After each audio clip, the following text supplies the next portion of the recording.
ISIS has released yet another hostage video, in this case with the British journalist John Cantlie. For once, he is not being held, on his knees with weapons to his head. He's behind a desk. We're not going to be showing you the video, but we do have a few quotations from it because we want you to understand the context and what differentiates this video from previous ISIS hostage videos. But just to understand a little bit about John Cantlie's past, he was a reporter for the Sunday Times, the Sun, and the Sunday Telegraph. He was captured and then later freed by the Free Syrian Army. He then went back to Syria in 2012 along with James Foley, one of the American journalists beheaded by ISIS in one of the previous videos. So he had been previously made a hostage and then released by the Free Syrian Army, one of the moderate groups, by the way, that we are sort of working with to fight against ISIS. So there's some irony there, but obviously quite brave of him to go back after going through that initial ordeal. So now he's in this video. Here are some of the quotations taken from that video. John Cantlie says, "You're thinking he's only doing this because he's a prisoner. He's got a gun at his head and he's being forced to do this, right? Well, it's true. I am a prisoner, that I cannot deny. But seeing as I've been abandoned by my government and my fate now lies in the hands of the Islamic State, I have nothing to lose. Maybe I will live and maybe I will die, but I want to take this opportunity to convey some facts that you can verify. Facts that if you contemplate might help preserving lives.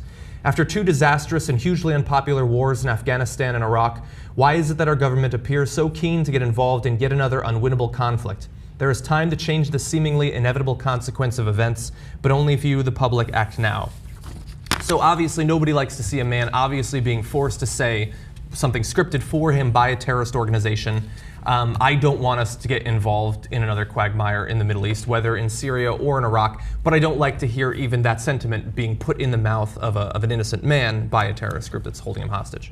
Yeah, I mean, this sort of speaks for itself, and this is, I think people have been down this road looking at hostage situations before. This is why hostages are taken, and this is a familiar script to ones that have happened, predating the Iranian hostage takers. I mean, it just goes back, and that's why they do this. That's part of it, is to sway public opinion and political opinion. Yeah, and perhaps the saddest part of this, and we've seen this during the last video of an actual beheading taking place, there was allegations that the administration had put pressure on the family not to attempt to pay the ransom, that if they did, they would be prosecuted.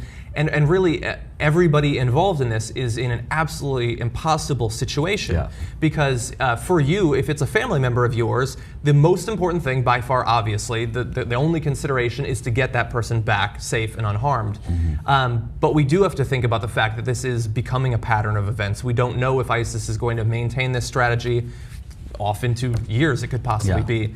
And so you worry about setting a precedent in terms of both helping them to get across their message, but also helping to fund, their military actions in that area. An organization that already, by all accounts, is very well funded. Yeah, and this hasn't worked out as a great funding idea thus far for them. And so, but it supersedes that. It's a warning. It's a way of agitating, and it has that effect. And that's unfortunately what they do. Yeah.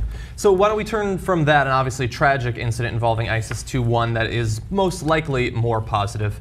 Australian police have allegedly thwarted a plot by ISIS to kidnap Australian citizens in Sydney and then commit public beheadings to sway the Australian public's views when it comes to ISIS and Australia's support for action against ISIS in the region.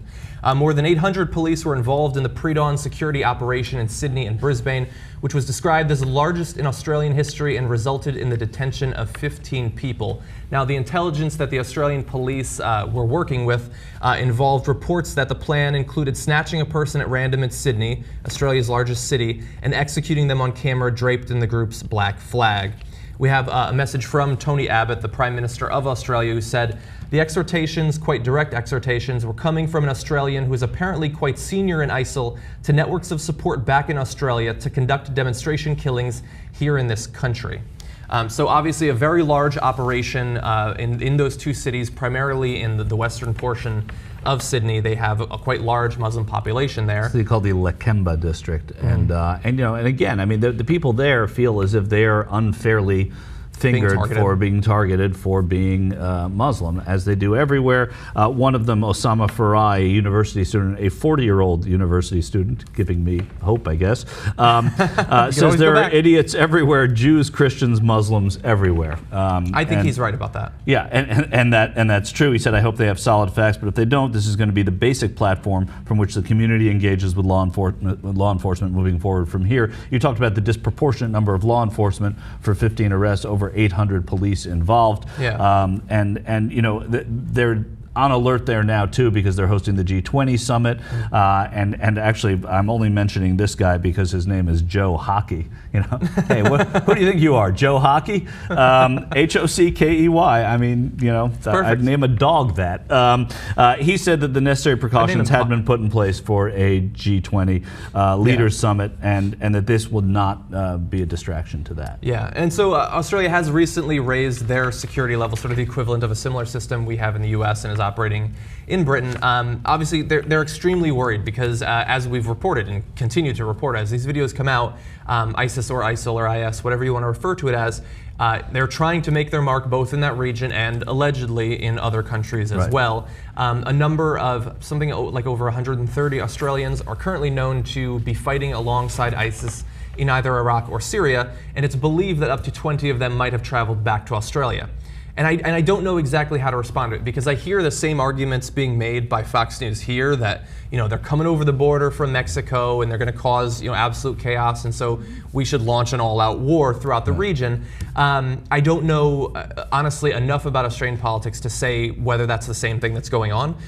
In the reports that we're reading, there are a number of members of both political parties in Australia and obviously people who live in the region who believe that it is scapegoating, that they're trying to demonize this population. I think it's probably a combination of some elements of that and legitimate fear. And there are others in Australia too, John, that are saying that this is just a distraction from the failed policies of the Abbott administration there, and that they're just using terrorism because terrorism galvanizes everybody. So they, oh God, we've got some scary people here. Well, we're all on the same team now, you know. But so one man so far, Omarjan Azari, has been brought into court.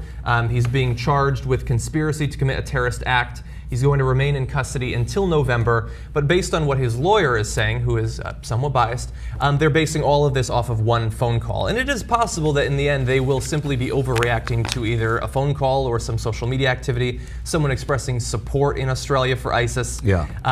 We want to avoid that as well, but we will let you know if it turns out that there's anything hard to their intelligence.